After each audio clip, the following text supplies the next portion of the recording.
और बड़ी खबर पर आपसे अपडेट लेना चाहेंगे। दरअसल दिल्ली एयरपोर्ट पर तकनीकी खराबी से आज उड़ानों पर असर देखा गया। आज 300 उड़ानें लेट हुई, जिससे कि पूरा लैंडिंग टेक ऑफ शेड्यूल जो है उस पर असर दिखाई दिया। क्या पूरी अपडेट है और कौन कौन से स्टेप्स हैं जो इसे ठीक करने के लिए उठाए जा रहे हैं, समीर? देश के सबसे busy airport Delhi international airport पे फ्लाइट ऑपरेशन से बुरी तरीके से प्रभावित रही। सूत्रों की माने तो 6 नवंबर शाम तकरीबन 5-6 बजे ATC air traffic control system में टेक्निकल एरर रिपोर्ट की गई, जिसके बाद फ्लाइट ऑपरेशंस जो पूरा संचालन है इस पर प्रभाव पड़ना शुरू हो गया। देर रात तक तकरीबन 30 फ्लाइट प्रभावित रही, लेकिन 7 नवंबर सुबह तक 100 से ज्यादा फ्लाइट प्रभावित रही। 30 मिनट से ज्यादा फ्लाइट डिलेड रही। हालांकि ये संख्या लगातार बढ़ती जा रही है।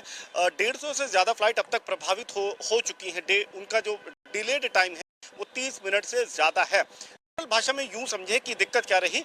एटीसी सिस्टम में फ्लाइट जो टेक ऑफ करी है, लैंड कर रही है, ये कब कौन सी फ्लाइट ऑपरेट करेगी ये ऑटोमेटिकली तय होता है। एक जो पूरी कतार बनती है वो ऑटोमेटिकली तय होती है, लेकिन इसी सिस्टम में एरर आ गई कि कौन सा फ्लाइट कब ऑपरेट करेगी, और अब इस पूरी प्रक्रिया को मैनुअली करना पड़ा, जिसके चलते जो पूरा सिस्टम है वो क्रम्बल कर गया, उस पर इम्पैक्ट पड़ा, और अब वो असर फ्लाइट ऑपरेशंस में भी नजर आ रहा है। हालांकि एयरपोर्ट अथॉरिटी ऑफ इंडिया का ये कहना है कि वो इस टेक्निकल एरर को दूर करने के लिए कोशिश कर रहे हैं, लेकिन तब तक ये जो इम्पैक्ट है वो साफ तौर पे नजर आ रहा है। यही वजह है कि एयरलाइंस भी अपनी तरफ एडवाइजरी जारी कर रही है पैसेंजर्स को कि वो फ्लाइट स्टेटस चेक करें, और वो जो तमाम स्टेक होल्डर्स हैं वो कोशिश कर रहे हैं कि प्रभावित हवाई मुसाफिरों को जरूरी मदद जितना संभव हो पाए वो मुहैया करा पाए।